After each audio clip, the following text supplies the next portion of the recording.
চলুন আজকে আপনাদেরকে নিয়ে বানাই তেলে ডুবানো জলপাইয়ের টক আচার, যেটা আপনারা সারা বছর সংরক্ষণ করে রেখে খেতে পারবেন। তো এখানে আমি 1 কাপের মতো সরিষার তেল দিয়েছি, তারপরে গরম মশলা হিসেবে এলাচ, দারচিনি এবং তেজপাতা দিয়ে দিয়েছি। তারপর আমি 1 মুঠ রসুন, 1 চামচ আদা বাটা, 1 চামচ রসুন বাটা দিয়ে ভালো করে নেড়ে চেড়ে নিচ্ছি। তারপর 1 চামচের মতো পাঁচফোড়ন দিয়ে নিয়েছি। তারপর সরিষা বাটা দিয়ে দিয়েছি 2 চামচের মতো। তো আমি এগুলোকে ভালো মতো করে ভেজে নেব।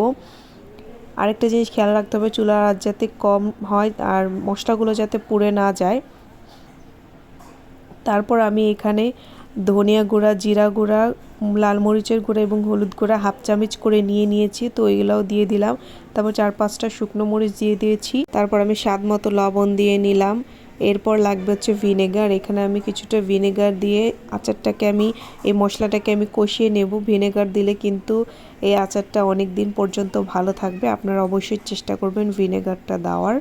তারপরে কষানো হয়ে গেলে আমি এখানে হালকা সেদ্ধ করে রাখা জলপাইগুলোকে দিয়ে নিব। তারপর আমি সুন্দর করে নেড়েচেড়ে এগুলোকে কিছুক্ষণ মিশিয়ে নেব। তারপর আমি 1/4 কাপ পরিমাণ চিনি দিব। চিনিটা কিন্তু আচারটাকে মিষ্টি করবে না, কিন্তু হালকা একটা সুইট ভাব দিবে, যেটা খেতে অনেক মজা লাগবে। তারপর আমি এখানে স্বাদমতো বিট লবণ দিয়ে নিচ্ছি। বিট লবণটা কিন্তু অবশ্যই দিতে হবে।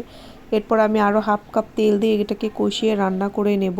তো এই তো আমার আচারটা এখানে রেডি হয়ে গেছে। এটাকে আমি একটা কাচের বয়ামে স্টোর করে রেখেছি। এটাকে আপনারা মাঝে মধ্যে রোদে দিতে পারেন, যাতে করে ভালো থাকবে এবং ফ্রেশ থাকবে এবং বছর ধরে আপনারা খেতে পারবেন।